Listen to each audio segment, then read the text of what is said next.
of ones in the lower bracket, featuring not just one, but two of the best two teams in the world, Liquid and Virtus.pro, having to fight their way back up to the grand final via the lower brackets. We'll also have the upper bracket final, and we'll have the last match of the day in the lower bracket, which could potentially be between Liquid and Virtus.pro. There's a couple of teams down there that would have something to say about that.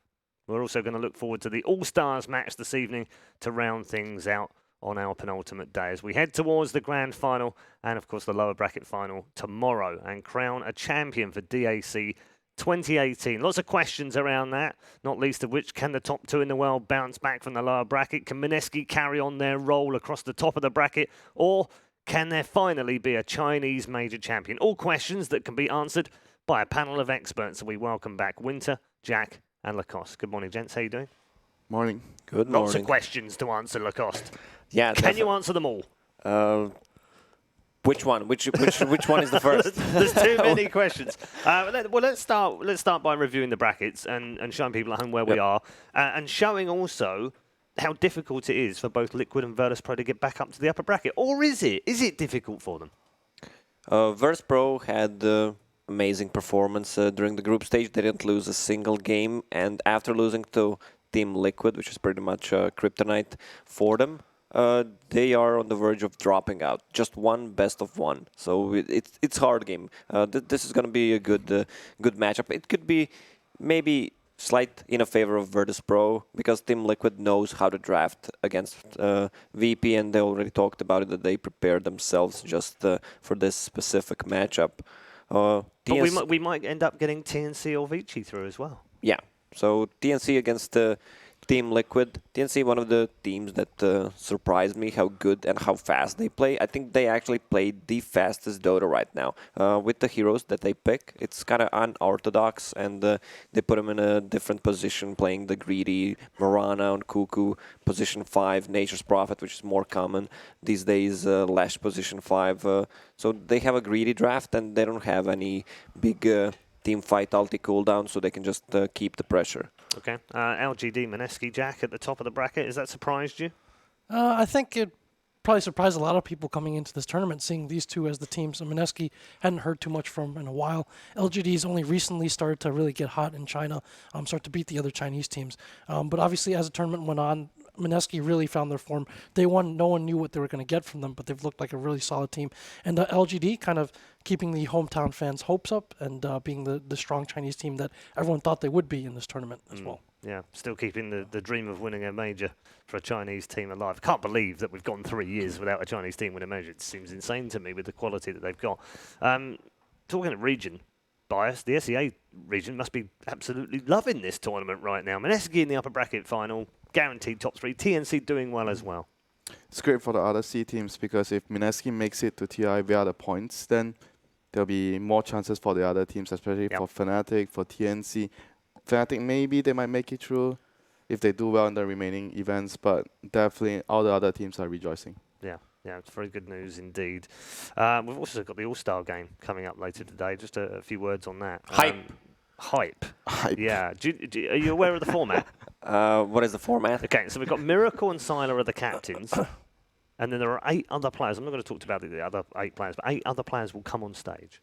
And the 2 captains will get to draft their own team for the All-Star. So we don't even know the team right now. Is it random from the box or just I think it's like, you come and join my team. GH is in the middle of that. I'm looking forward to the moment where Miracle can't pick GH because Sylar picks him. First picks him, huh? Yeah. Just steal it away from Miracle. That could be interesting. That could be a lot of fun. So we've got that to look forward to at the end of the day. We also had the 1v1 yesterday as well. So why don't we show you the results of that particular competition? There are no surprises here whatsoever. If I tell you, if you're not familiar with the 1v1s and how they work, that there is only one player on this bracket who practices 1v1s. Could you figure it out? I wonder. Could be P-God, huh? Could be the P-God, yeah.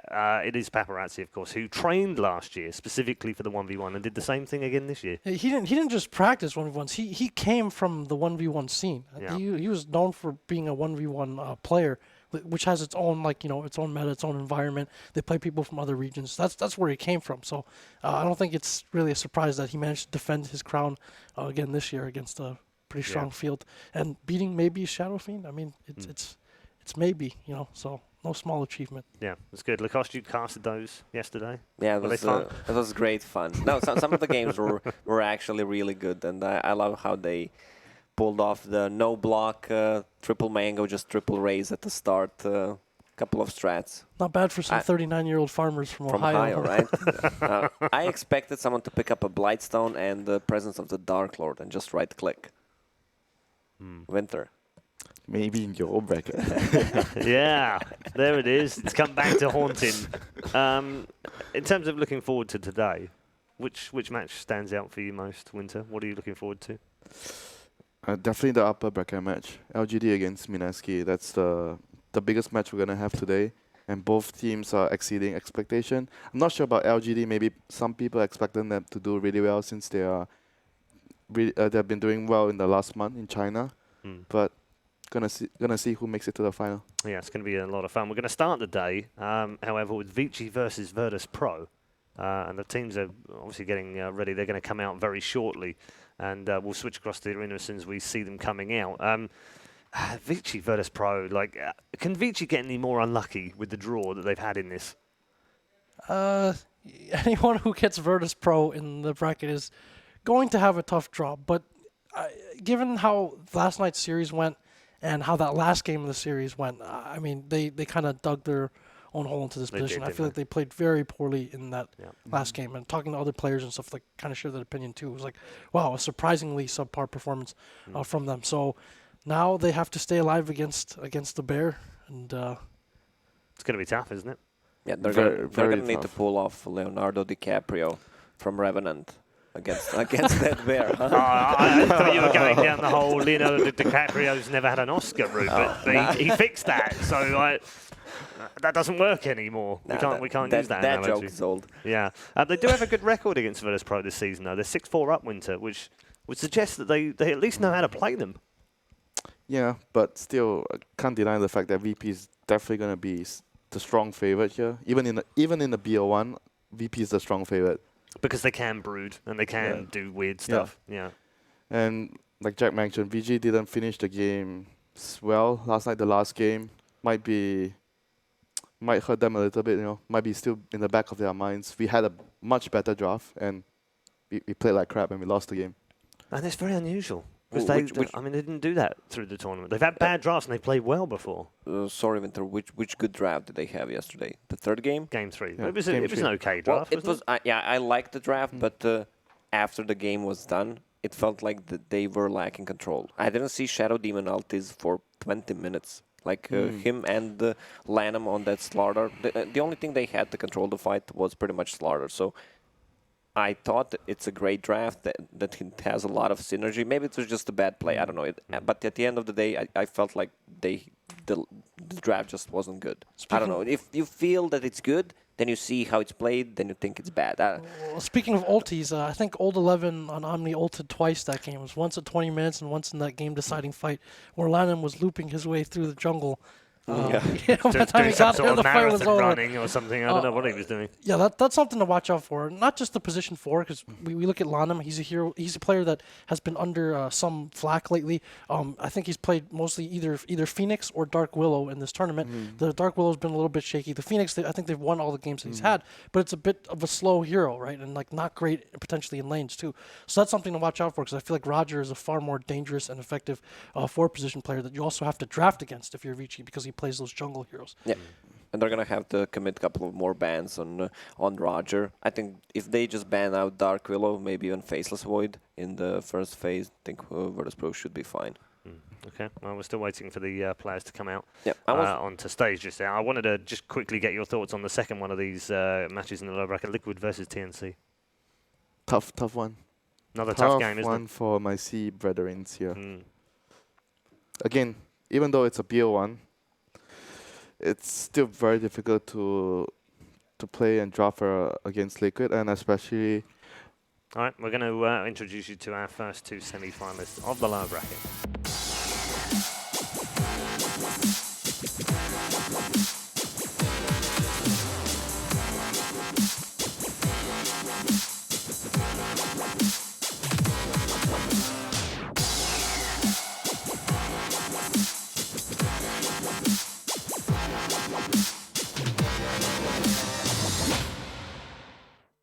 Welcome on stage, Vici Gaming.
Welcome on stage, Virtus.pro.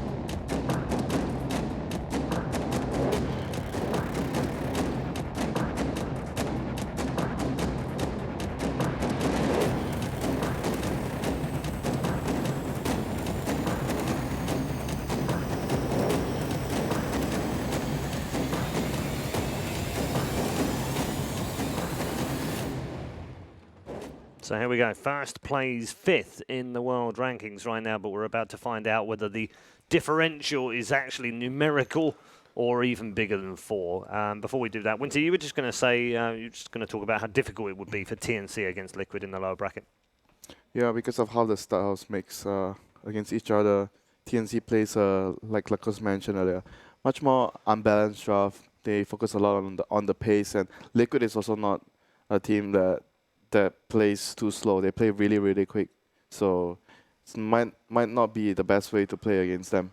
They probably would have preferred to have played a Chinese team in this lower bracket Yeah. with all the TNC's Chinese teams play that they've style, been playing against them, yeah. Especially VG. Someone Yeah. like VG would Yeah. be really good. Yeah, wonder if it made a difference had they flipped that one around. Let's set up this next game then. So I was asked this morning, who do you want to talk about? And I was like, I love both mid players of these two teams. I love the mid players of these two teams. Why are they so good?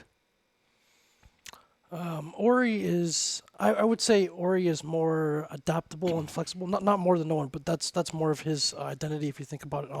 He and Paparazzi will switch off on a lot of heroes, from OD to more of these spellcasters like Pucks. Like he has a lot of versatility. So that offers a lot to the team. He also plays the safe lane Death Prophet. It means that you can better hide your kind of core pickups when you have cores that can be flexible across that. For no one, I think he's more of he's been more of a dominant type of almost a carry player out of that mid lane a lot of times. They give him the gyrocopter, they give him these heroes that come in mid game and take over and really put out a lot of damage, and that's been his forte more than Ori, I would say. I would say that no one gets a little bit more priority sometimes in the draft to get a better matchup, where Ori is more that the team hero. He gets the team kind of play styles. Oh, we need you to go to the safe lane. We need you to do this. Yeah, I agree with most of what you said. Pretty much no one plays more those aggressive heroes. I like how he plays the gyro as well. He's always active. I mean, that's what the hero gives him some... If you look at the way he places, let's say, gyro ultis. It's more of a zoning tool than actually the damage dealing tool. So he's trying to zone out the enemy team. But again, I love to talk about Young 11. I don't know. I'm just a big fan. You're a but, sucker for the offlane 11, aren't you? Yeah, but I was yesterday's game, the third one when he played the Omni Knight. Pretty much that whole game was on him. Besides not having enough vision against Nyx Assassin. I think Young 11 is undefeated in this tournament on Underlord, and a lot of people start to realize how good of a mid/late game Underlord is. It's just way too good, especially if you pick, let's say, double 3 cores that rely so much on a raw damage, raw physical damage. This is the guy that we don't talk too much about. Like, his performance is always stellar, always stable. Yeah, Pash has, again, had another solid tournament. Nothing crazily bad. Never makes any mistakes, it seems, in a game either, but doesn't necessarily shine as brightly as some of the other players do with some of the flashy stuff that they end up doing. But you need a player on the team like that. You need a backbone. Yeah. You need someone that's always... That's the backbone, right there. Roger's very happy this morning. Surprisingly, I've always seen them in the mornings when they come out, Jack, and they always look really tired. Like, they really don't want to be getting up at this time of the day. And yet, they all seem quite happy this morning. What's changed? Not sure. Maybe last night, instead of going out to hang out, they just had some hot pot or something, or relaxed at the hotel, got some massages. I see Ramsey. Maybe they're chilling out. Likes Yeah. a good massage. Ramsey's even a year or two ago. Ramsey's looks a lot older now. And I say, like, he just really, like, when he first started playing, like, it was like the Empire stuff. He just looked like this little kid who's happy to be out there. But it can be safe to say that he's grown with this team in some ways as well. As time goes by, you get older. Yes. Brilliant insights from Dominic Stipich. The kid that lost his keyboard. Oh, that's right. I remember they had to.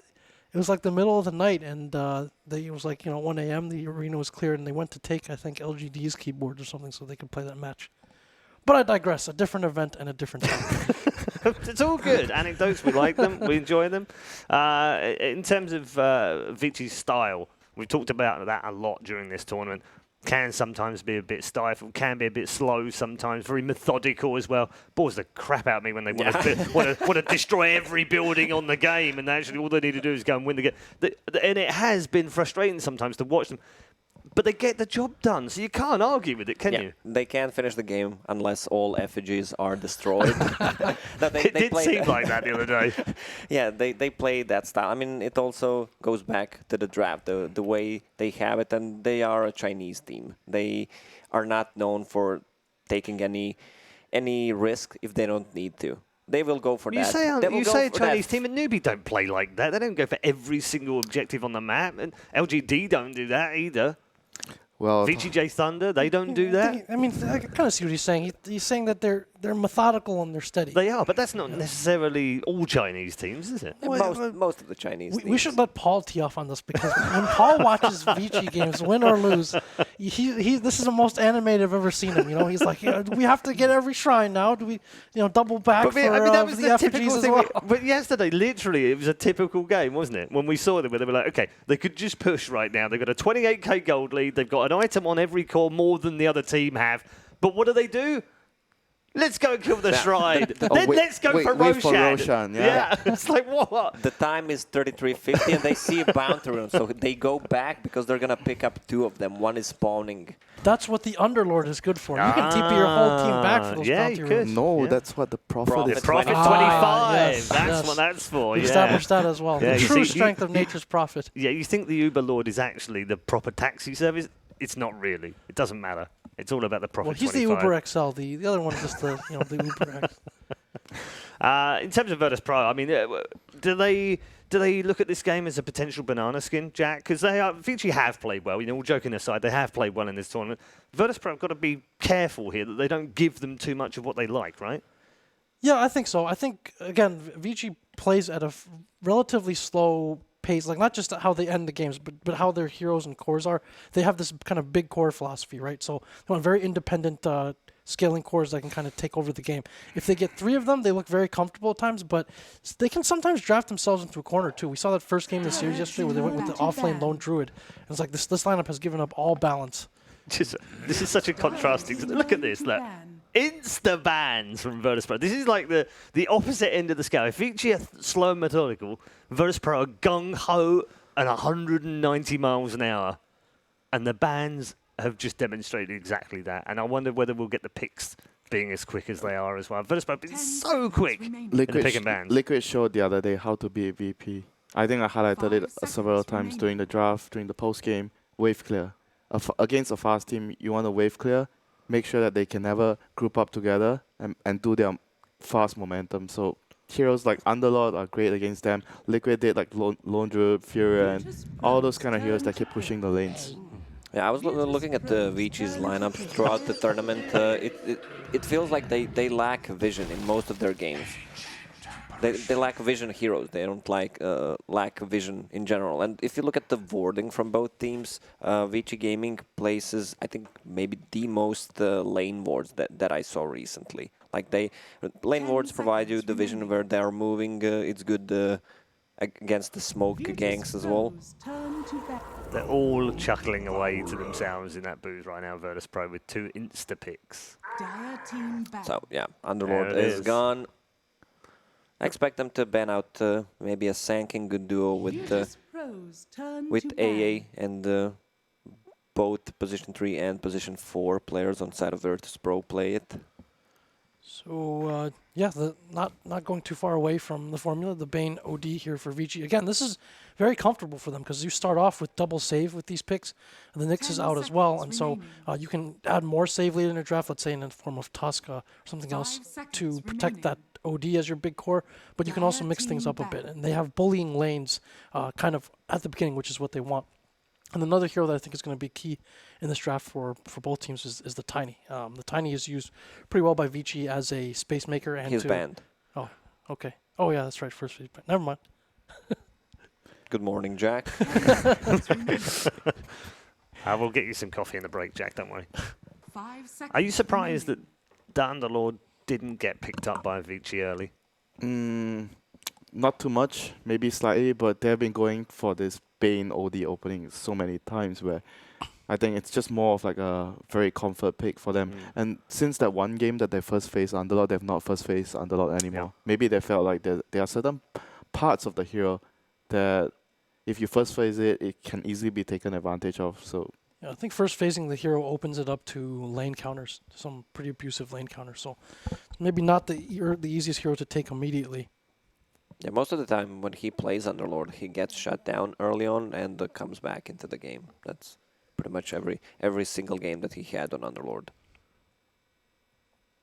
We're talking about Young 11, of course. Your favorite player? Yeah. You talk about Young 11. I'm more concerned about what Lam is going to play. What Lam is going to play. He showed good performance on Phoenix. I think Lion. Yeah, the Lion was good. He made a few mistakes that game, but I think overall those are the kind of heroes that so do you know which hero is really good for both teams? Faceless Void right now. And could be a steal pick from Vici. So there's the Sanking, the reliable stun that they need. They can go aggressive with AA easily. And they banned the Nyx and the Doom to protect their OD pick.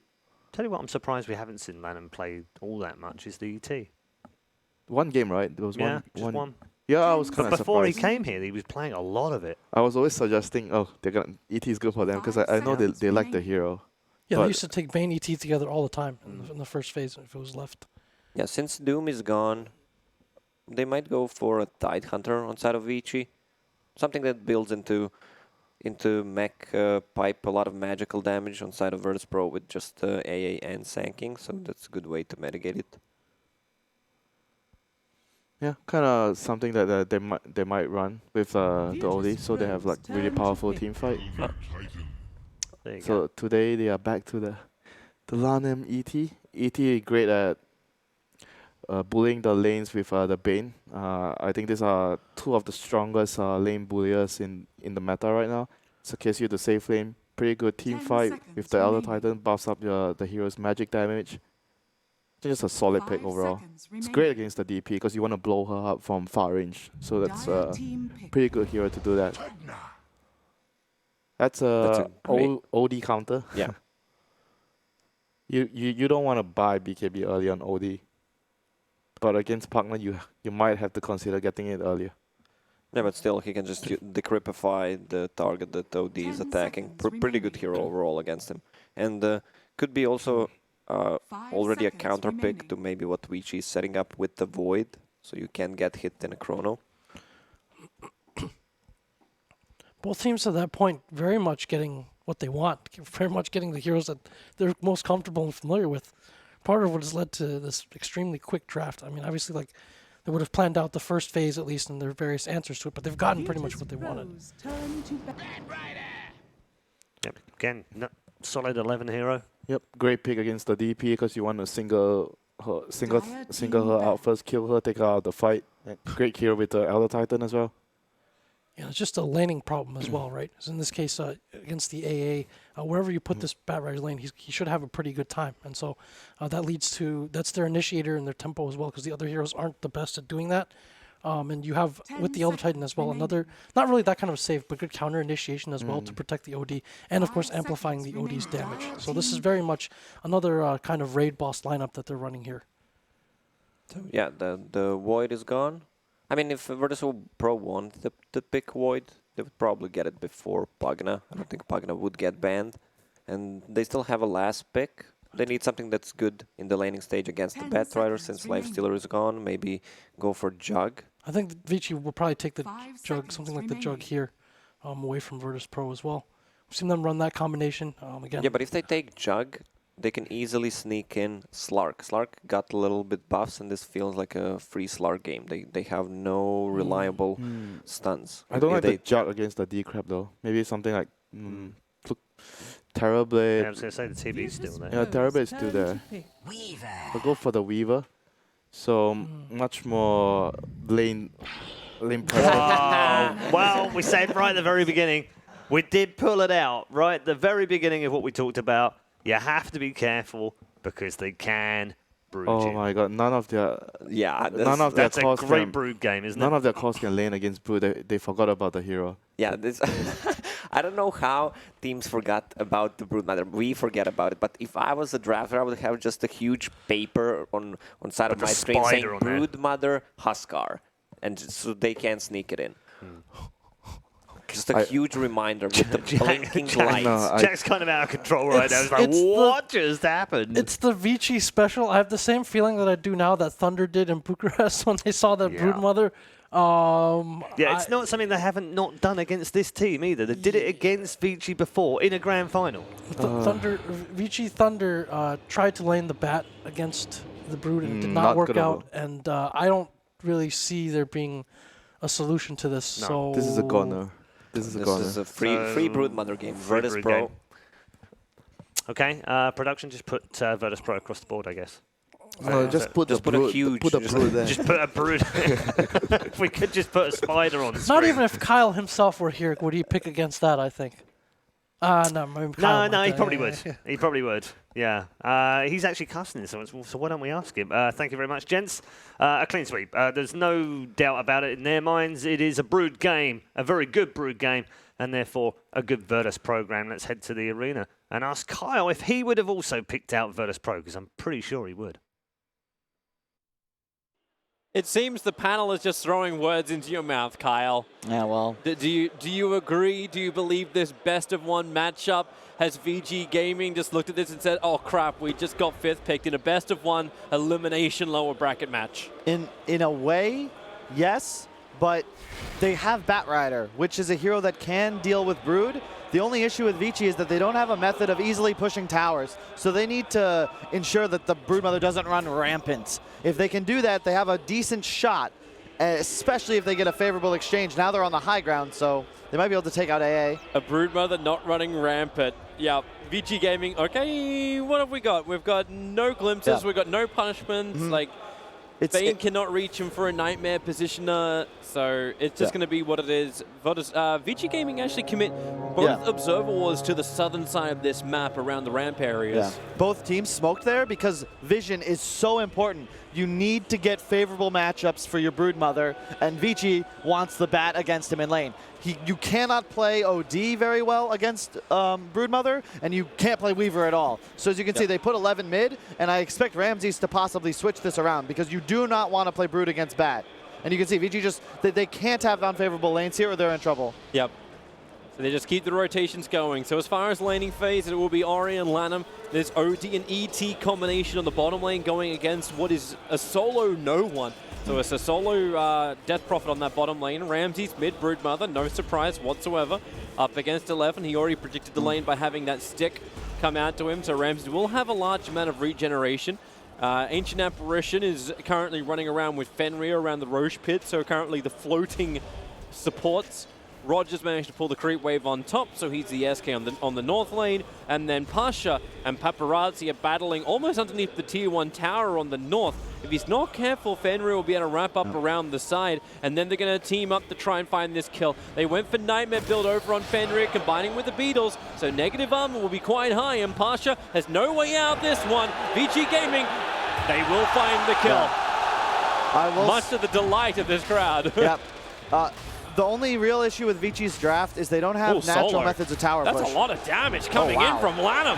He had all of that damage stolen. Yeah. And I gotta say, Lanham's been underperforming a bit at this tournament, but... Ramses? He's actually in trouble as well. That's 6 sticky napalm charges on him, but the Firefly was just wearing off for 11. Lanham earned his nickname by playing this hero and smacking people in the mouth. Mid is going to do okay, but the lack of natural tower push is really what Vici needs to compensate for. They can't lose early towers to this DP Pugnant Brood pressure with no response. Now there's a great way to do it. You just keep doing the stacks on this bottom lane and just let Lanham use his spirit to steal more and more and more. And then he'll have all the damage to beat the crap out of the tier 1 tower on the bottom lane. You can see Vici Gaming getting the momentum into Paparazzi. If he can get a good start, if this Desolator can arrive at a good time, then you're going to get the tower kill that you're looking for. Yep. It's very, very single target, but that's okay if you're just looking to beat down buildings. They need to get their core items up and get into the late game because that's where the ET really shines. Broodmother is a hero that wants to win the game in the mid game, not push all the way to like 40, 45 minutes. That's where you start to fall off really hard, especially against a hero like Batrider that the entire game can just lasso you. And if you look at VP's lineup, there's no real save. He's coming for another kill, plus 72 damage thanks to all the stacks, but Solo, he was here ready to fight. Roger rotated over, but they didn't keep enough control on Lanham. Rather difficult when he's got that high movement speed. But you can see just how effective this ET support and bottom lane can be to create space. Pasha on the run on the top lane, back under the tier 1 tower. And Decrepifying Salve and just gets his space, but this is definitely a rough lane for a Pugna. Definitely. I mean, Vici doing very well in the lanes, though. If you look mid, they're winning every lane right now. Lanham, Solar, found him in the trees. Thought he was okay, but that Observer Ward that was planted down gave Solo all the information he required. And he's not just going to run down. Yep. In fact, he waits for 11 to show himself again in the mid, and then will make his way out. It's just a patch. There's no way it's worth for a Batrider to chase an AA, even if a kill's guaranteed. He'd lose so much by just not staying in mid, so Solo just wisely runs up and waits a bit. This Broodmother's starting to get up in levels. I'm wondering just how long Batrider can keep this fight going. Every time Firefly gets burned, it feels like he's just susceptible to the kill. It's an interesting game. Like, VP has comfort heroes on every player, and they have the ability to play far more aggressively. Haste rune on Bat, though. This is a huge rune. They need to land a kill on this Brood with it. Oh, if they can right now, everyone else is focusing in the bottom river. You've got support, the form of Solo, the Cult Feed, it'll latch and Burrow Strike follow-up. You can say goodbye to that ET. Ori's keeping the fight going. There's a couple of one charges. Roger just needs to survive long enough to stay close enough to get this Burrow Strike off so no one can get in range. Spirit Siphons or whatever, throw everything you've got. 11. Roger will claim the double kill and OD will fall. What's 11 doing? He had a haste rune that whole time. Yeah, he actually had it triggered as well. They had vision. Like, they know they're sticking around. He's getting multiple kills at least. Also choosing to go for a max Firefly skip flame break build, which I strongly disagree with. I think you have to max Napalm and play aggressively with the flame break. That's what actually allows you to land kills in this early game, specifically on a hero like Brood. He's just going for like a farming build, and already Ramses overtakes him in CS because he doesn't actually have the ability to pressure him out of the lane. I'm wondering actually how much experience 11 has playing this matchup in mid and against Broodmother. This is something which I don't know how often he's been pushed into. There's the Firefly bait once more. We've seen Ramses do this time and time again when he does these mid broods.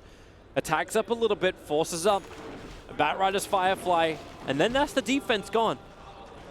Everything else, like diving into towns, is really easy when you got that army of Spiderlings ready to go. Dude, and 11 bought Tranquil Boots. Yeah, he bought Homie, Tranquils. you're not off lane. This is a mid bat. How to start Kyle's morning. Roger can't make it close enough to get the Burrow Strike out over on Lanham. I think he's still going to be cautious with this double stack just off to the side. Lanham's trying to steal so much damage that he can just beat into the support's top lane. Pasha, did he just juke that around the tree line? Fenrir will now finally find him, but he's too back. He's close to the tier 1 tower. So Paparazzi not trying to force any kind of issue with it. It's the strength of this Pugna off lane. Yeah, you might kill him once or twice, but you can't actually threaten him. And he's getting his levels, and in the meantime, what does it really matter even if he leaves this lane to a Weaver? Like, there's no... It doesn't matter if Weaver gets any items. There's a Broodmother in the game. You remember that game that happened when did the tower die? In Katowice? Yeah, he's gone through it. In that game in Katowice, it was 9 minutes when Ramses was pushing high ground. Now he's just hunting 11, pushing him away to the bottom tier 2 tower. And it takes Ramses almost no time just to rotate back in towards mid and keep the pressure on the buildings. I gotta actually go back and agree with her panel. It looks like that Broodmother, oh my god, that Broodmother just, it has crushed Vici's spirits. Yep. And I don't know how you recover in this game already. Like Ramses is the key player on this hero and for his team, and now he's just becoming unstoppable. A medallion and a soul ring up already, 1,000 gold to boot. Like, he can just run over this game because they effectively have nothing to deal with him. Yep.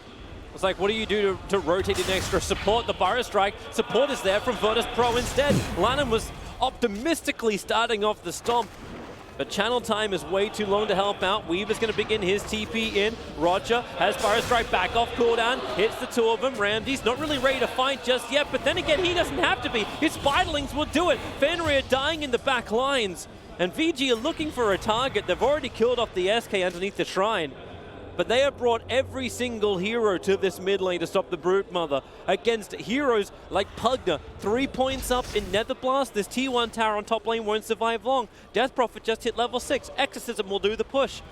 VG Gaming are just bleeding from all sides and they're out of band-aids. Oh man, Toby, I was really hoping for an exciting match, and I'm concerned that This could be quick, dirty. this is... I don't know if there's like an appropriate Lord of the Rings analogy, because that giant spider would face more of a fight. This is going to be really difficult for Vici to come back, and they need to find kills on this Broodmother, but the draft of VP is so strong because, much like we've discussed, they have these 3 cores, and they can all apply so much pressure through wave clear, and then using that wave to kill towers. So even if you kill Brood with 4 heroes, you're losing... I can give you a Lord of the Rings analogy. This is what the fight should have been. Spider versus Frodo versus Samwise Gamgee. Bullcrap. Those hobbits were meant to die to this. This is how a real Broodmother fights. Not in that freaking tower It's fight. epic fantasy. You got to suspend your disbelief, okay? Suspend? That entire movie was suspended in nothing but like, well, I can carry you. And I can carry you too. And I can carry you. Look at, oh my god, look at mid. Yeah, Spiders bottom force lane, Paparazzi to ult. 11 TP out. Ugh. When Paparazzi has to ulti like that, Decrepify Drain, no other choice but to go into the zone banishment. Ori can come back out. Paparazzi's now TP off the mid lane up towards top. ET's there to support, putting the Spirit out. A lot of negative armor. Burrow Strike. Roger just wants the TP to work, and they don't have a... Yeah, they do have the stun. Just in time for Lana, but Roger hides in the sandstorm. Paparazzi will find him. But meanwhile... Mid lane. it's Ramses. Yep. It's the perfect example of just how to spread the map. Look at the ward solo placed all the way up top by the Dire Shrine. They have great vision. So Broodmother has total control of the bottom shrine area. That ward controls the top. And even though they kill Sand King, DP still free farming. He's blasting the bottom tower, and the spiders just 11. mid. He's getting the lasso, able to find the Brood Mother. Vici Gaming, they need this. Ramses up the hill, needs to get rid of the Spiderling, doing his work quickly, but not quick enough. Finally, death to the Brood at 333 gold for 11. We'll say the build that Ramses is choosing to employ, going for the Orchid, might come back to bite him because you don't have the same defensive capabilities, and it doesn't help your team accelerate and hit this timing where you just go for a high ground.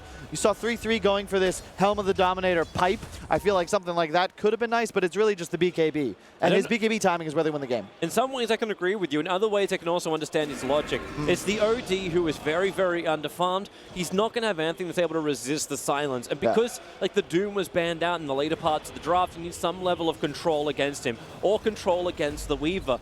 Because their lockdown stuns, it's kind of just SK.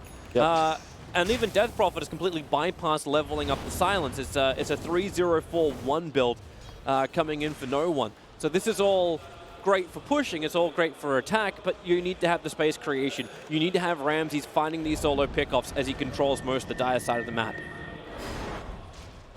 Just, it's going to be so hard for them. They're still in the game, but my big concern is 11. He's running around with, he has an Invis bottle, but he has Blink and Tranquil Boots. So he effectively needs to spend the next 5 to 10 minutes getting a kill every time Lasso is off cooldown on key cores. Brood is not going to fall victim to that same sort of play again. And bottom lane, you have a DP, but there's 2 supports behind him. Well, Sentry was down. They can see 11, the Burrow Strike. He was meant to be the aggressor. But the Owl gets plucked. You see Solo not making the same mistake Vici did in their game against Mineski. When they go to push the tower, he's got sentry wards. See if they could even put another sentry ward up on top of that hill. Rogers moving up underneath the Observer sentry. Actually, they don't have another one with them, Virtus.pro. You can see the strength. In the meantime, Broodmother just farming. They group up with Pugna DP. They're just, the tower pressure is insane. Look top. What's an OD going to do? That Orchid's actually coming out in the courier now, too. So it's a 12-minute Orchid for Ramses. If anyone wants to try and fight this, he can just come in and help out and kill him. Nightmare on bottom, locking Pugner in position for half a second. Blink, Lasso, now going to go to work. Support needs to be there, but it's not going to be there. They just let Pasha go, Virtus.pro, accepting the casualty of war. Now there's no Lasso. Maybe they look to go Roche. Broodmother can do it very easily with that Orchid Medallion build. Maybe once you had the Exorcism back up again, I could feel that a bit more. But I just love where Ramses is playing, though. He's constantly cutting mid lane. He has the ward protecting him up top, and he can just play this Ancient Hill, so effectively he controls the entire top jungle. And if the OD just runs up a hill blindly at some point, he will immediately feed. Yep. I think that's where Ramses is headed. Putting down more webs so he can get closer towards Ori. He's just around the corner from him. So Ori will walk down into Ramses for half a second and then realize that's a bad idea once he sees the web. Just really good positioning. Acting as a living ward is something a lot of cores don't 11. really do. Okay, he's in the Firefly. I thought for a moment if Ramses was able to get the Orchid off before the Firefly came up that it's just the death of 11. And I love the web control from Ramses. It's so good. He has the ability to farm 2 Ancients and cut this wave. And you look at it, it's a perfect line towards the enemy jungle. So with web saved, he can effectively cut to either bottom, but most likely top, where they can play around this ward for the tower and for Roche. That Ice Blast shouldn't connect, right? It's, yeah, it's too short. They have the Observer Ward up, but you need to throw that all the way back to base bottom lane. Rogers on the run. The Swarm will not be able to connect, but the Urn making it difficult for him. He doesn't have Sandstorm, he doesn't have Burrow Strike, so they stomp him into sleep, and Paparazzi and Chikuchi his way through the SK to find the kill. Meanwhile, up on top, No One and Pasha adding a lot of pressure to the Tier 2 tower, so there is a rebuttal.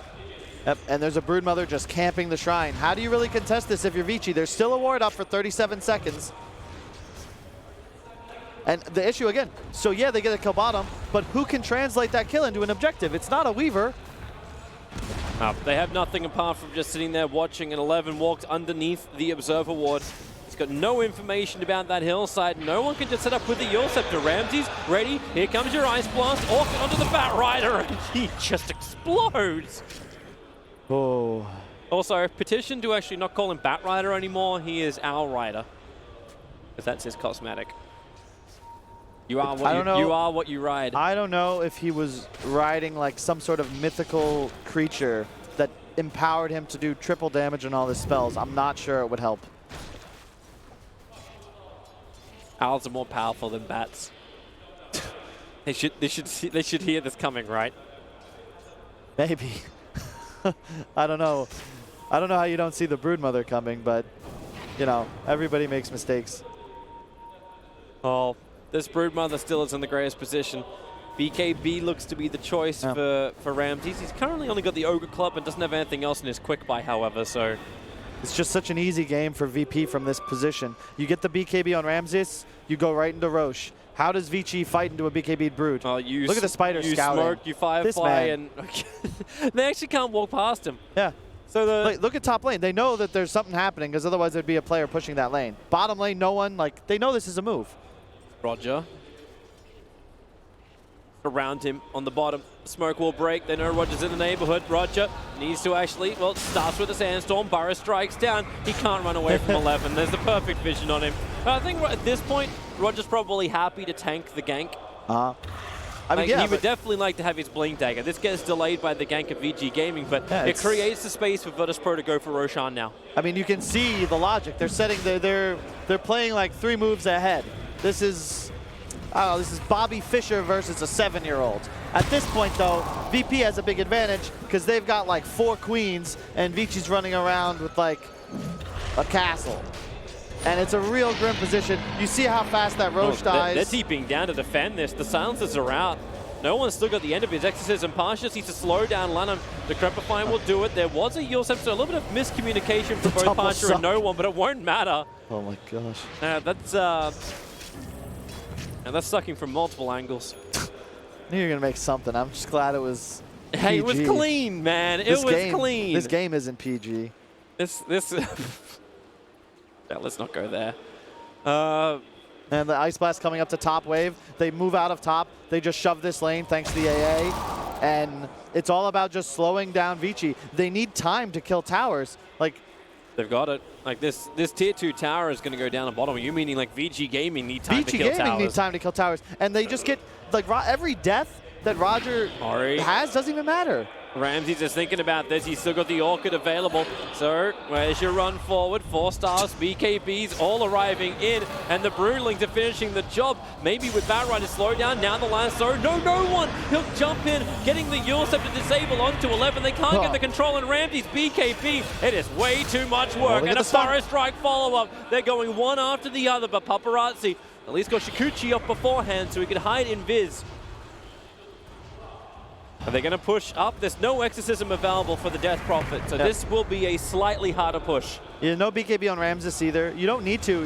You just slow siege a bit. This is the strength of Pugna as a hero, where you don't really need to commit too hard to just spam your spells. And I like that all of VP's cores went for this acceleration item, right? The Orchid is not just a tool for pickoffs, it's a great scaling item for Brood because he can constantly spam his Q. You have the Death Prophet going Treads, Aquila, Yules.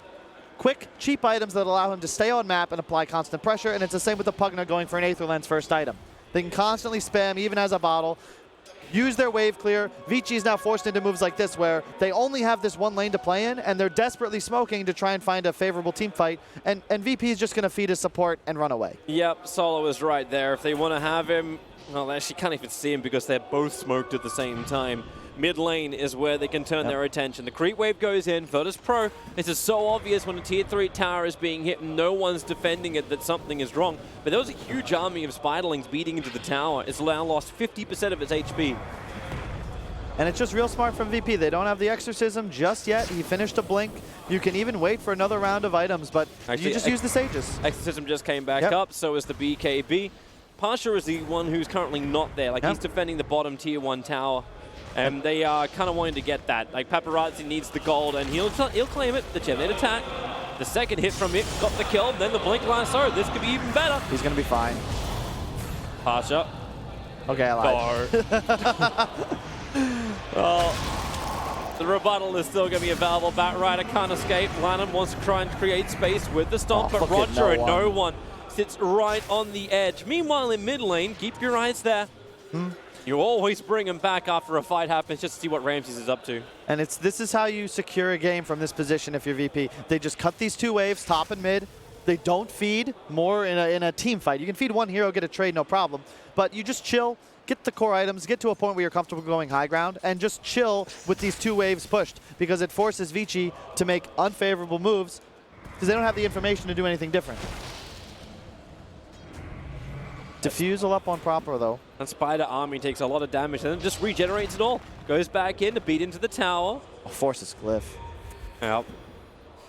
And they're ready to fight. Like, Roger has that Blink Epicenter available. Yep. There's also a Blink on the Death Prophet. She doesn't have that BKB yet to be the beyond aggressive diver. Because you just know how no one's going to play it. The second he has that BKB, he'll be blinking onto tier 4 towers to try and find kills.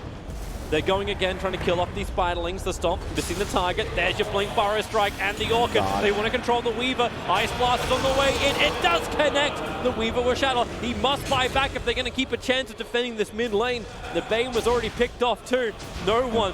Oh, this streak is just insane. Roger, the Epicenter. That was optimistic, too far away. Now the Lasso trying to punish this SK. Meanwhile, the Spiderlings are taking out this mid-melee Rax. So it's a full run out. OD! It's a support only, though. The banishment is still up. No one will come back out of it. Ramses wants to create some space. He has the Aegis Immortal, so he's just Orchid silencing over on Lanham, who is not a healthy man. No one's TP going to be successful. Yeah, it will be Ramses. He still wants to try and fight this one. Partius nearby. He's left the Nether Ward down, so if Paparazzi and Ori want to try and fight this, Ramses will have a slide position of power. If he can make the web, 4-star from Partial will allow that to happen. And this Pugna ward, you can't play OD into Pugna, Toby. He wants to blink in, force around, and use Orb to just get some stacks going. That ult might kill a couple extra people, but you cannot do that when you're taking like 200 damage every time you use your Q. And what is an OD if he's not orbing people? He's nothing. That's the reason why Doom normally deletes this hero. He's got Blink 4-star. Now going to go into the BKB. Ori realizes exactly what he requires to fight. But it may still just be coming too late. Ramses is at 14k, on the way to 15k net worth. He's now got a Desolator. So increased damage, ripping through the buildings, and it's that classic build of like, I want to do really early aggression, the BKB and Desolator, but it's not just that. He's got an Orchid on top of it. Bottom lane can keep fighting. SK was stomped up, so he comes out of the Sandstorm, and he will not be able to survive that. You can see the fear though. Ori actually going for the TP there. Meanwhile, trade-off. Oh, God. That's just a little too easy for Ramses. So to kill a support bottom, Vici used a TP and an ultimate. Mid, Ramses just pokes the guy for a second and a half, and it's a trade. And the Weaver can just watch. Yep. Because he's a core that can't really stop this. Like, he's still just single target damage. And if you look at Vici's draft, that's their whole lineup. And that's like the key flaw. Yeah, the Broodmother kind of cripples them, but they're going to have a difficult position against any hero that just had like illusions or spiders, any sort of creep that just summon a lot of. The ward as well. Pasha cops a lot of damage, but into the lines. Here comes Ramses looking for the kill onto Paparazzi. He won't quite get it just yet to try and drain the life back, but Pugna still be the first one to go down. He did initiate this rather aggressively, and Fenrir too close to the front lines. The silence is out, but it's just not enough with the spawn Spiderlings to get the kill onto Bane. It's really difficult to push into Bane ET-Bat. Weaver bugs constantly annoying as well. VB, you probably just want to take Shrine here. You get the BKB up on no one. It's up already, but maybe the Lincolns. You can even go for potentially a double Lincolns on your Aegis hero, but honestly, it's just get the next Aegis and then fully commit and dive base like they did for that mid-Rax. Do you think it's actually also better for just Ramses to be almost the only one pushing in top and just push the rest of Virtus.pro to the south? Just split up Vici Gaming? It could work. Hang on, there's a big smoke coming in from Vici. Yeah, that's a really large smoke. They need to get that initiation to no one. Roger is behind him. They blink away. Cold Feet, Ice Blast 11 has to be forced up away to safety. Able to dodge that Ice Blast of Solar, but now Orchid it up. The Epicenter comes in with the Burrow Strike. Can they get him down? 11 off the hillside. Roger is dropping. The banishment is there from Ori, and he drops the hammer, killing off the SK, but Ramses still in the lines with the BKB protecting him to find the kill. Somehow, 11 survives through all of this. He'll get his life back after bottling up the illusion rune. So extra charges for him. And that was the best fight Vici could have asked for, but they're asking for more. Paparazzi lets the Swarm go with Diffuser Blade. They're slowing down Solid, decrepifying. Pasha gives him a little bit of extra life, but the lasso, they found the Broodmother. This is going to be huge if Vici Gaming can bring him down. OD banishing into the back lines, removing all the VP support. Rams is practically alone, and down goes the Broodmother. Moving into the Death Prophet. They're on the run, Virtus.pro, and they're in real trouble. VG Gaming, they've got the numbers, they've got the power. They don't have a mid-rax, but that doesn't matter when you can get so many big kills to potentially turn the momentum of this game, and they needed it. There's a best of one, there is no second chance. That is an excellent fight from Vici. I think VP, they take this fight, they don't have Exorcism. The BKBs were not off cooldown to start the fight the way they need to. It's all about committing hard and getting a couple of kills. But once you let the fight drag out for 15, 20 seconds, your ward is down, your BKBs are down, and you can watch the replay real quick. This is just them cleaning up, but when you don't have BKB on Ramses or DP, they can't fight here. And the chasing power of Vici is insane. You're constantly spamming spells, you're finding the lasso, tons of stomps, and this is where the OD becomes powerful, where it's the Force Staffs too. They're using them incredibly. It's the only reason Batrider survived for so long, to allow them to set up for this favorable chase. And now this second Roche can actually be contested. And like we said at the start of the game, Broodmother will fall off. Yep. He wins the game in the mid game. We're rapidly approaching 30 minutes, and Vici is not out of this.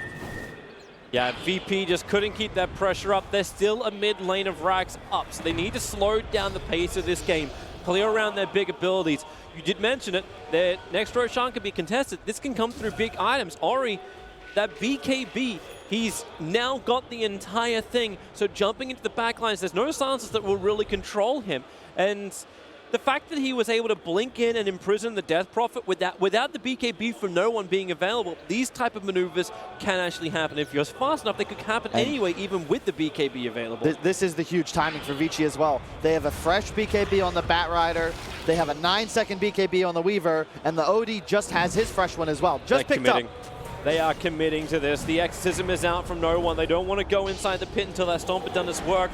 But you can see Vici Gaming, they want to pressure out the mid lane, give themselves a little bit extra room to breathe, maybe smoke up and come closer. That's exactly what they do. A 4-man smoke up. Lanham's the man that will just continue to spirit delay Roshan. Here comes the Stomp. Roshan already goes down. No one has the Aegis more than Ramses. He burnt BKB. There is no Exorcism available. This is exactly the same moment that Vici Gaming were able to exploit before. But they're not going to find it again. They don't want this Aegis on DP. That has to be a miscue.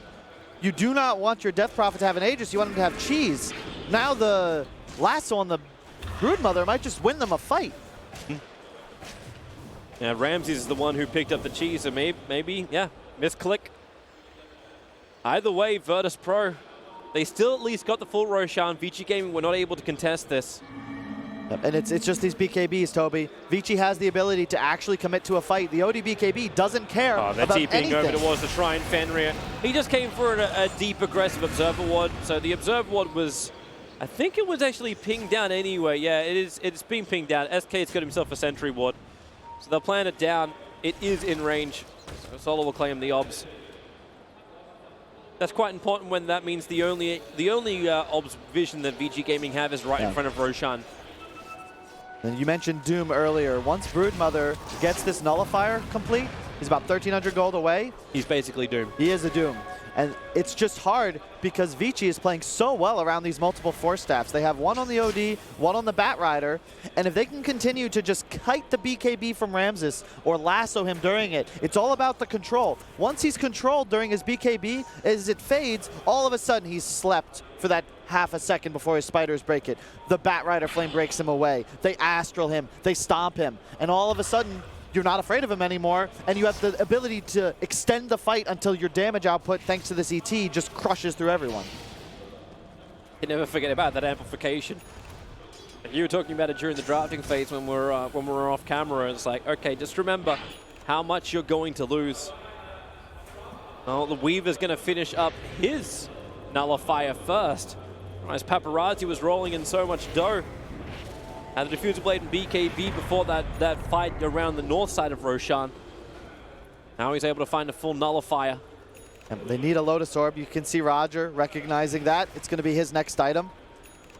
The only thing to deal with this Nullifier when it's cast on an ally. So 2 nulls up. Yep. You've got, what else have we got? Pasha, he's actually able to survive a little bit longer. He's finished off an Aeon disc and now going in for a Dagon, so looking for his own pop damage. They saw that smoke mid. Smoke up. They saw it. They have that ward. They're going to know this is coming. That one observer ward that they had out was able to get information. Now they smoke underneath their own observer and sentry. But VP, this mid lane is pushing in. They can just claim top racks, and Vici Gaming is still waiting on bottom lane. This is a great move, I don't Toby. think they've actually realized where Virtus.pro are heading. They're going to go in through the top. The Nether Blast will hit the tower, and Vici Gaming, they're scanning. They're like, are they going in through mid? They're losing effigies in the mid lane, and now they're starting to walk back Vici Gaming. Wow, if they had committed there, VP would have gotten racks for almost free. But they don't know what we know. Yeah. Like, we're judging from an armchair. The thing is, this next fight, I don't care that VP's 10K ahead. They don't have an Aegis on Brood, and Vici has all the BKBs. Like, I cannot stress this enough. You cannot burst someone on Vici down because they have multiple forces and the Astral to save. They've even got the mech. The mech got completed on the ET. It just, Vici wins a fight very easily if they just get their BKBs off and no one gets immediately bursted down. And man, this is a rough spot for VP. It's going to have to be decided during this Aegis timer. They have 1 minute, but in truth, I actually want to go back on that because it's on Death Prophet, and it just doesn't help you.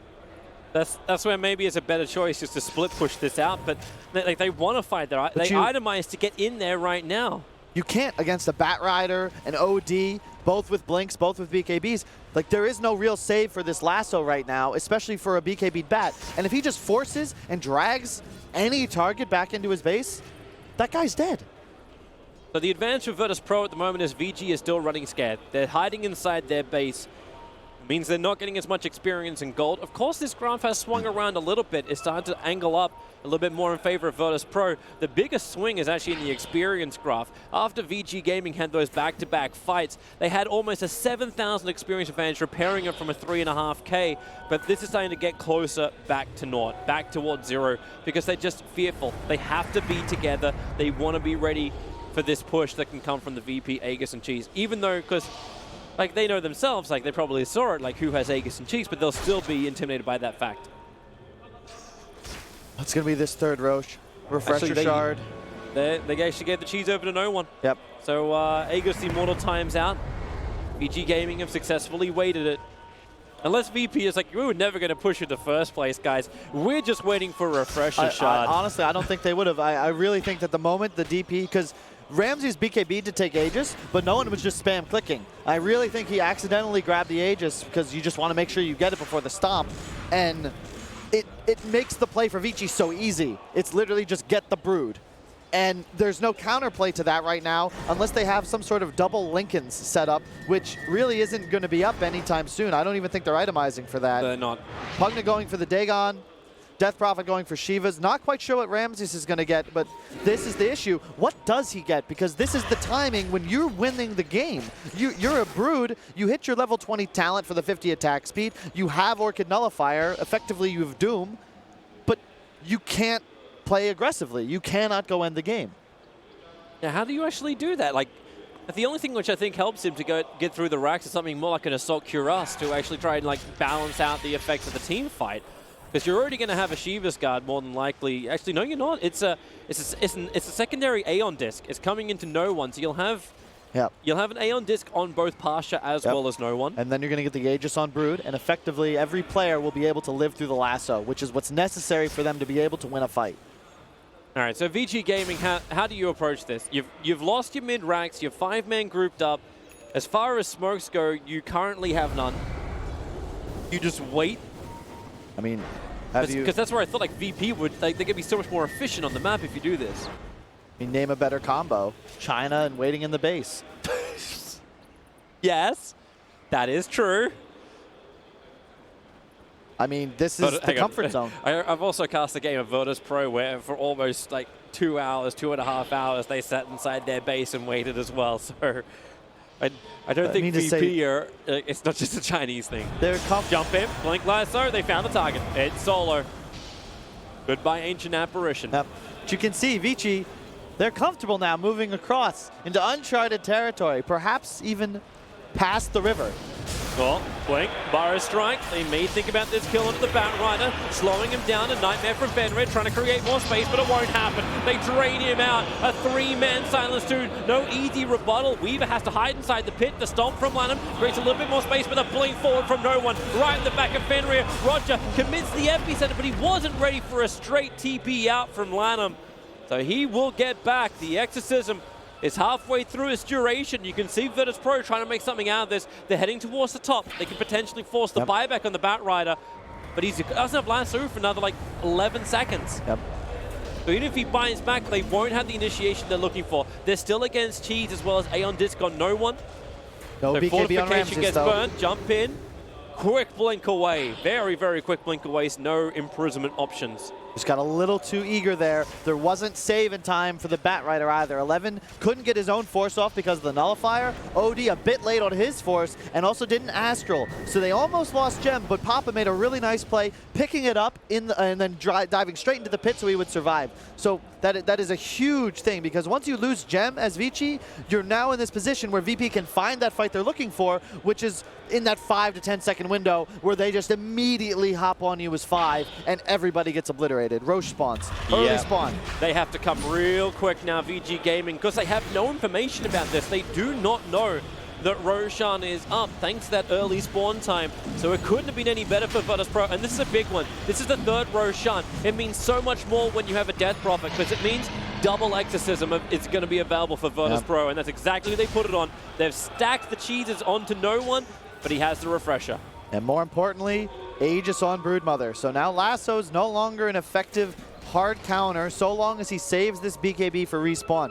You got the way Vici wants to win this game is they get a lasso on him through BKB, or they try and kill him off when he tries to save it, lasso on respawn. It's all about killing the Broodmother and not allowing yourselves to get distracted, then catching a double stun from Roger, followed by AA ult, and oh no, there's no one on top of us too. All of this stuff, like you're talking about so much initiation into Ramses. If this fails, if they do not find that kill, he's got Nullifier. He's completed the full Bloodthorn. So if you don't have that many item slots, hey, why not upgrade your Orchid?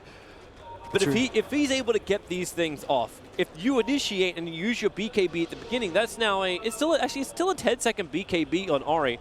But if VP can wait this out, you're in a world of hurt, and they can do that because Ramses has the Aegis. This is big. The Ori, I love this choice. Not opting to save 11, buyback, getting the gets the Shivas. information. Blink Lasso, grabbing Ramses. They're bringing the help. Fiend's Grip as well. Where's your Ice Blast? Where's any kind of follow-up? They burned the Aegis, the Immortal, but you did have to commit the Lasso. So there goes your control. Roger trying to bring some of it back. Burrow Strike close towards Fenrir. That Ice Blast, it's going to be really good. Onto 2. The BKBs are now out for VG Gaming. How much battle have they really got inside them? Pasha, the Aeon Disc will end up saving him as VG Gaming retreat towards the east. They've managed to get everybody else out of this one as the fight from Virtus.pro split into 2 different parts. The Exorcism will be burned, and VP will just try and make the best of it. They're going to take the Shrine with the Exorcism. This is fine for Vici. They take us. They're still falling further behind, but it's they're slowly. going to keep going. The BKBs are down, and because no one now just burns the refresher It's the right shot, call. they're going to go again. Yep. No BKB on bat means they have this 30-second window where they can pressure and know that he isn't able to just uncontested drag them back into the base. And with that mid-creep wave already in there, nothing stops Virtus.pro from doing this. Exorcism is out. Your BKB is ready, but they've got the Blink Lasso into double force stuff. The Ice Blast, it's real deep. Hits on one only, but no one protected. The Lotus Orb was what gave him the extra space, not to mention the Aeon Disc. So he backs up. VP claim their second lane of racks as VG Gaming try and hold the line. A quick imprisonment, but where's the follow-up? No one. This Exorcism will wear off soon. He'll get all that life back again, so even if VG Gaming initiate, they have to do double the amounts of damage to kill off no one. So they're just in full damage control instead. And you could see the one thing missing from Vici's damage output there was the OD, because he had no BKB and he has no buyback. And Ori is so scared, one, of this Pugna Ward that just shreds him if he tries to do damage. And also if he catches that one stun into the Broodmother hitting him, he's in big trouble. And Ori cannot die if they're going to win the fight. Leaving that Rax hurts them now, but it sets them up to win the next fight. And I really don't think they have a shot there with their BKBs on cooldown. So it looks weird, but I think that's the call you have to make. And VP also making the right call by forcing the tempo, playing to win. 11 wants the target. Blink can't find the lasso just yet. Ramsey's protected by the Lotus Orb, and you've got that Decrepify, making it impossible for Batrider to get that jump just yet, but with the banishment, they've isolated him out. No one hits the silence. The BKB's Roger. Here he comes as well, but the BKB's protecting Vici Gaming. They've got the strength to fight right now with the ET splitter. Still no one dead just yet. Solo into a nightmare. Paparazzi's waiting for it. No, he was a little bit too early on the attack. Solo is free and Paparazzi got put to bed. And they've got the drain. OD isolated. No BKB from him. You can Fiend's Grip on the Death Prophet, but all Fenrir can do is stand here and die. He'll go down to the rest of VP, who have now woken up from their slumber. VG in full retreat. The top lane is still pressuring in. So is the mid, and they're 2 heroes down without buyback available for VG. That was... he Astrals Brood, but Ramsey's just spamming his BKB button. They don't actually have damage output to kill the Brood if his BKB pops, because the OD can't deal damage. It's just so hard. It's so hard for Vici now. Their base exposed. And no buyback on OD. And VP go exactly where they want to. Bottom lane, Exorcism just came off cooldown, so no one pops it.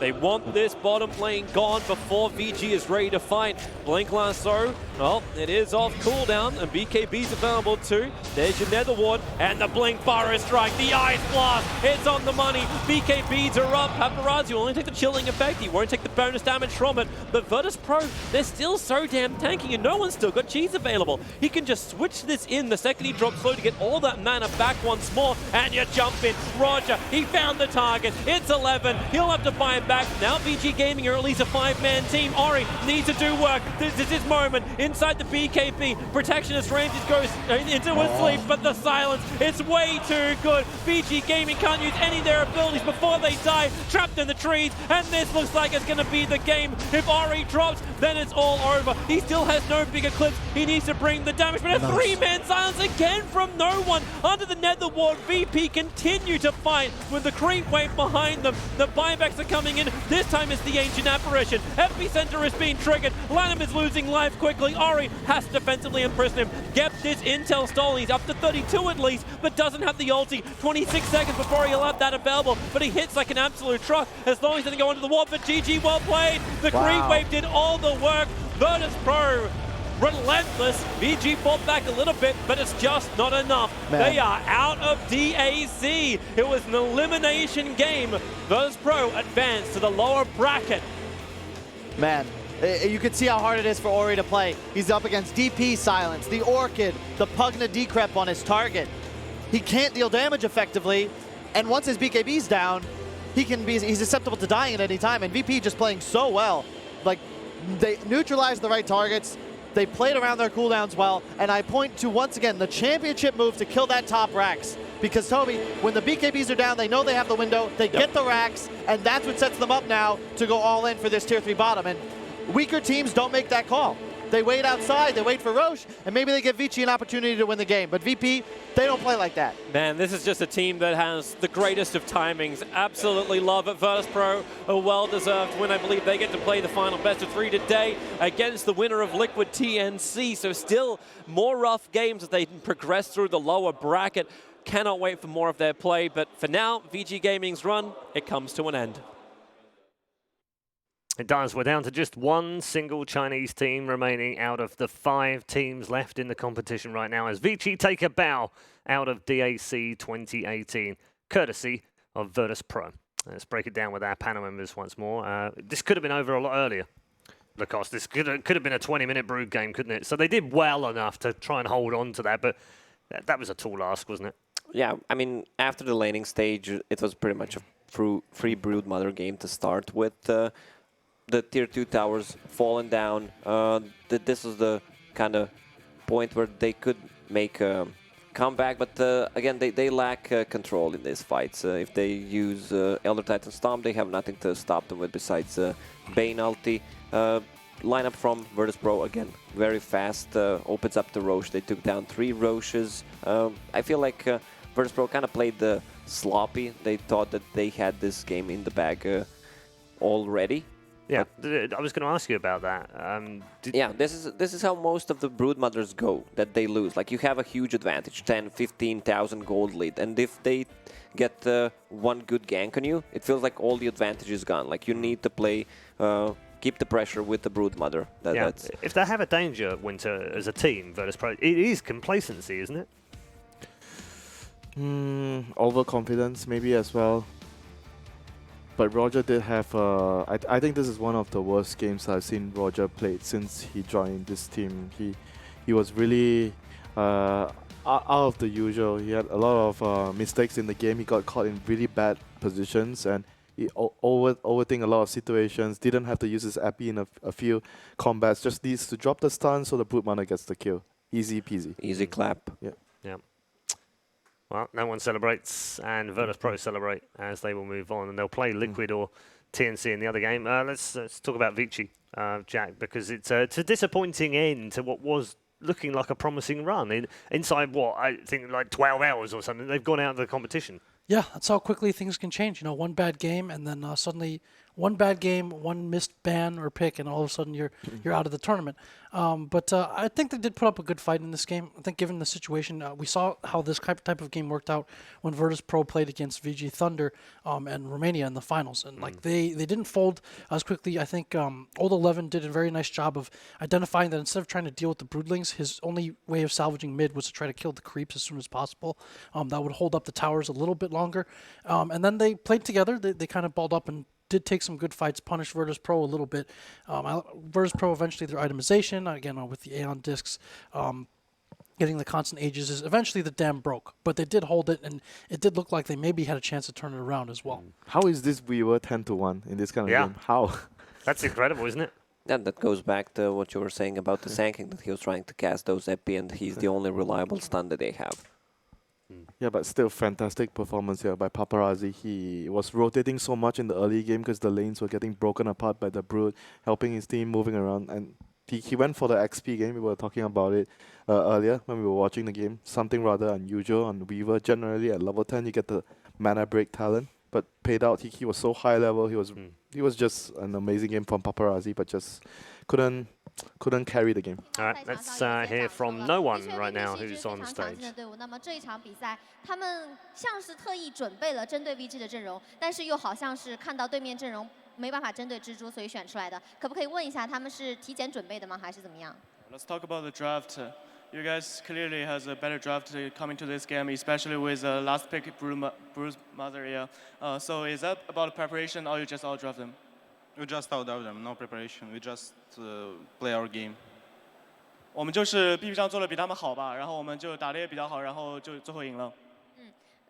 虽然可能这场比赛没有做太多准备，但是下面一场比赛是 Liquid 对阵 TNC， 那么会有一支队伍胜出，可不可以透露一下他们觉得会是哪支队伍？我觉得会是 Liquid， 你问一下。Liquid against TNC Predictor, who you think gonna win? Actually, right now I would say maybe even TNC, but I'm sure that Liquid will win. 其实我说 TNC 应该有机会，但我觉得 Liquid 也应该是能拿下比赛吧。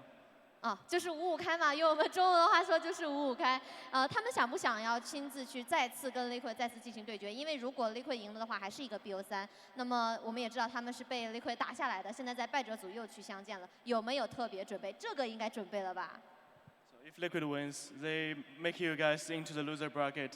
Do you want to fight them again to get the revenge? Of course, we want the revenge. We want to win them. 当然了，我们想要复仇，我们想要赢下比赛。好的，那么最后也是想问一下关于昨天 solo 赛的问题。那昨天 solo 赛上到底是个怎么样的情况？那么现在是一个什么样的心情 Right. So what happened to the solo game yesterday? Are you disappointed by yourself, or you think it's fine? Why am I should be disappointed? Sorry, that's a mistranslation. But by me, I'm just saying, are you satisfied with the result? I don't care about this tournament. I mean, it's not serious at all. Because when I saw his manga, I just don't want to play. If he would play serious, I would play serious as well. But I'm just right click and just have fun.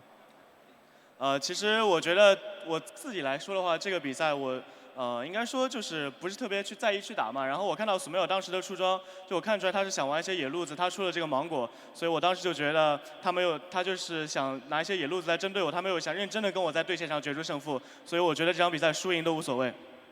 好的，那么我们这边的采访也到此结束了。接下来我们还是一样的现场战队应援环节，可不可以跟他讲一下，我们今天早上入场的时候，很多观众都是特别排队。All right, we'll let him do his signing and pull out a raffle winner alongside a typical no-one interview, I think, there. What a savage. I don't care. We didn't prepare at all. Yeah, I mean, it's not unusual, though, for them, is it? I mean, they have this kind of... I don't want to call it arrogance, but I guess you could probably view it that way. I don't personally see it like that, but they have this kind of view on teams that if they think they're worthy enough, they'll study them and they'll prep against them. But when they don't really care. They'll just go into the draft and figure out how it goes along. I mean, and that's fair enough, isn't it? Think about it. You don't go into the game and expect, oh, we're going to get a 5th pick super brute mother game. Yeah. You don't go into that and prepare for that. You just like kind of, oh, this is what we're going to do. We're going to pick and ban. Or if it pops up, it pops up. Yeah. But you don't prepare specifically for that. Okay. Jack has to say something. I don't think he doesn't like the way he doesn't mind 1v1s. I know that about him, but he does care about whether it's serious or not. I want to stick up for no one here. I don't think he's really intentionally like that. I think it may just be like he's just communicating in like the simplest ways that he knows, like the most direct words he knows. Like I don't know, his background of learning English and stuff, but like he ends up projecting this like kind of Ivan Drago, like I will break you type of thing, right? But I don't think he's actually like trying to be like that. He's just no, he's saying actually a things really nice guy. Yeah, he's a super nice guy. Yeah, he seems so harmless. Yeah, no. Right, let's wrap up. MVP. Does no one get it for that interview alone? Let's go with no one then. I mean, he had a great performance on DP. One death only. The item build was on point. Again, Eon disc. See, look at him. How can you not like that face? How can you not like him? If you're a Chinese fan, perhaps. But yeah. How do they view him out here? Is he viewed as a bit arrogant or a bit brash?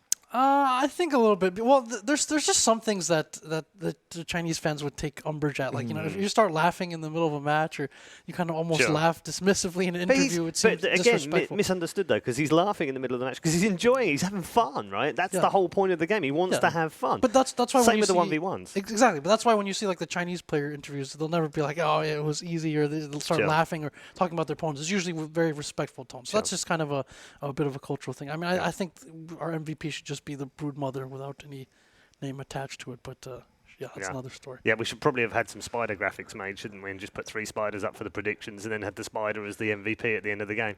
Maybe we can fix that for future productions, because it definitely was the standout in this particular game. Right, we need to take a break, of course, and when we come back, we'll have our next best of 1 in the lower bracket. Liquid this time involved against a very dangerous